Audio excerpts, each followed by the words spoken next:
Welcome back, everyone. It's Charlie. Huge Batman news. James Gunn announced his plans for the future of Batman in the DCU connected movies, the Batman the Brave and the Bold being the first time that he shows up. And he confirmed that it would be another Batman, not Ben Affleck's Batman, but it sounds like, according to leakers, it will be an older Batman who's coming back from previous Batman movies. Because James Gunn also confirmed that it would not be Robert Pattinson's Batman because it was going to be a Damian Wayne Bat family-based movie, and it'd be an older version of Batman. So we'll break it all down. If you're brand new to the channel, be sure to subscribe to get all the videos. We're still learning about all these new James Gunn rebooted DC movies. It's still a developing situation. We've also got a ton of Super Bowl trailers coming this weekend. The Flash movie is the big DC trailer they're releasing. There's a bunch of big Marvel trailers too. Of course, I will do videos for everything. There's been a ton of news about the new rebooted DC movies. Superman Legacy is like the first official big movie with the recast version of Superman. The Batman Brave and the Bold movie sounds like it's not going to be released till the year after that in 2026. We know Henry Cavill will not be that new younger version of Superman, but because the Batman the Brave and the Bold movie will be a Damian Wayne-based movie, it'll be an older Batman, so Batman would have to be much older than Superman. And now the report, according to leakers, is that it will be an older Batman coming back that they're bringing back from earlier Batman movies. Like, not just a totally new actor, but someone who played Batman in previous movies.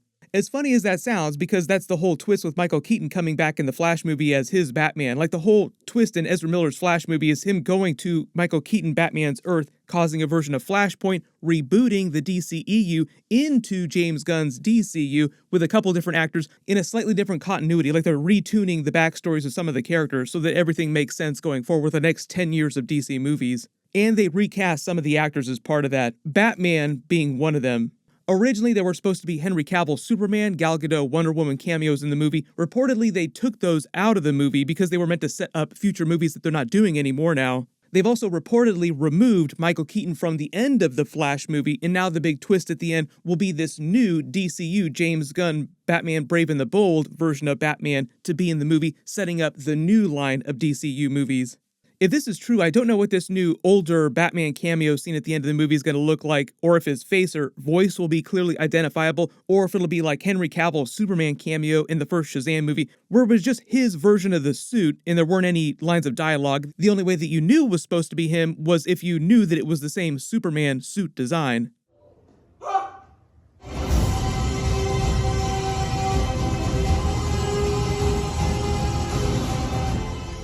And according to leakers, here's the thing, it's either supposed to be Val Kilmer coming back as Batman from Batman Forever, George Clooney coming back from Batman and Robin, or Christian Bale coming back from the Dark Knight trilogy. Now, because we're talking about an older Batman coming back from other movies, Ben Affleck also is an older Batman, technically. But when James Gunn talked about him being involved creatively in future DC movies, it sounded like he was talking about directing a future DC movie, not being actual Batman. Like, the way he talked about it, it would not be Ben Affleck Batman on screen.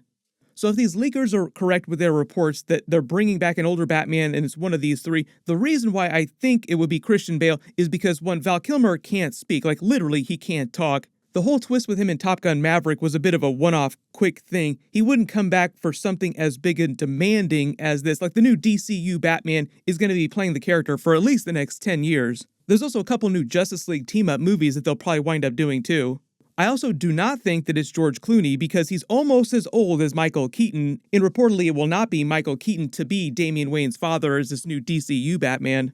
George Clooney made it sound like he was never going to come back as Batman after the debacle that was Batman and Robin, but he does apologize profusely, and like Ryan Reynolds as Green Lantern, he continues to make fun of himself as the character. Like, yes, I also thought it was ridiculous that we did nipples on the Batsuits. He also probably doesn't want to sign up for another 10 years as Batman, and I don't think James Gunn wants to build an entire new universe of continuity on top of the Batman and Robin movie.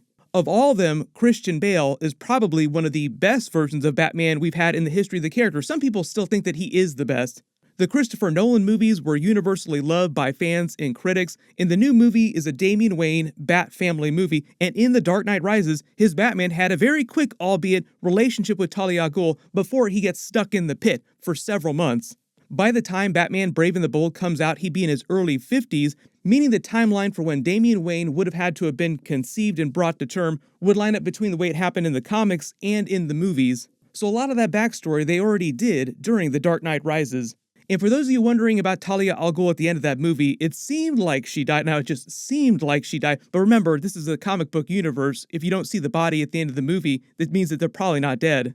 And at the end of the movie, we only see her slump over briefly sitting in the car, like Batman flies the reactor away from the city before it explodes. Then they have a big time jump as he disappears, faking his death and going to Europe, where Alfred meets him, where he's on holiday, paying off his dream for earlier in the movie when he said that that was what he wanted for Bruce Wayne, that he'd retire and go live a normal life. With the Joseph Gordon-Levitt version of Robin becoming the new Batman.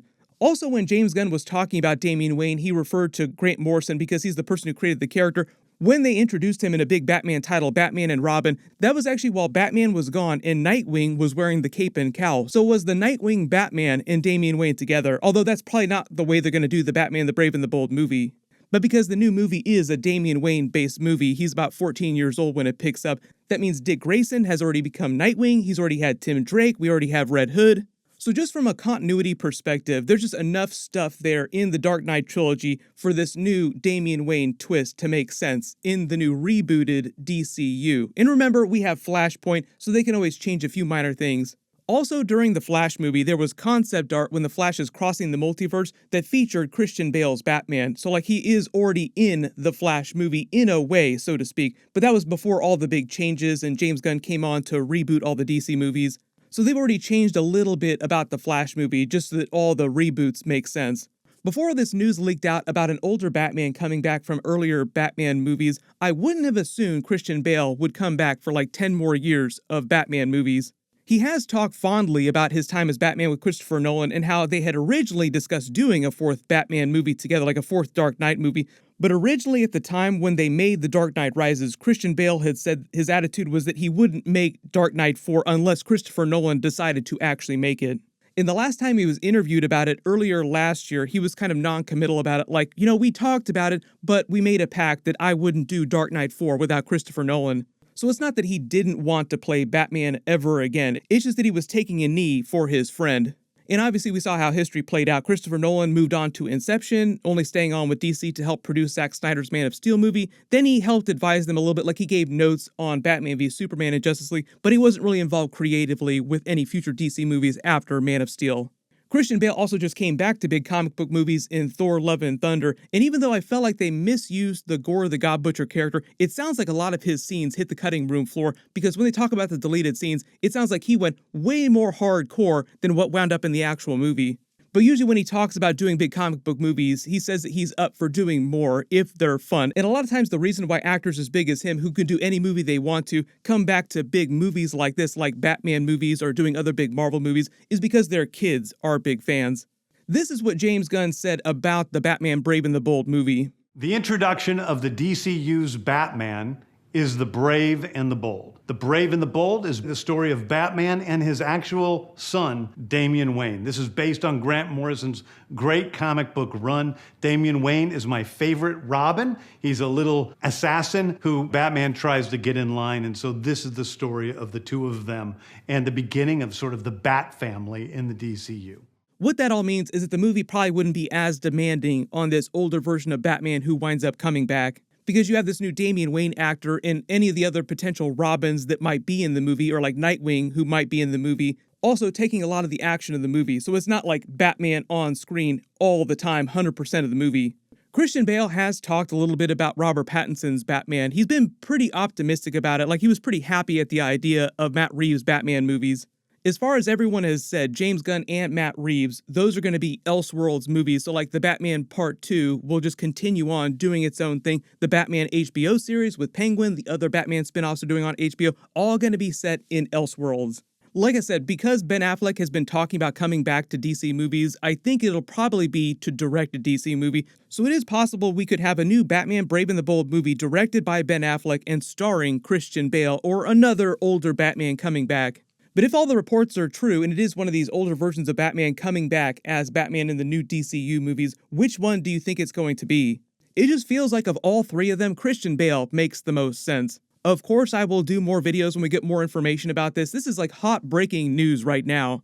And the thing is that usually when news is vastly incorrect, James Gunn will come out immediately and tamp down on it like, hell no, we're not doing that. And he hasn't said anything about this older Batman coming back to be his new Batman in Brave and the Bold.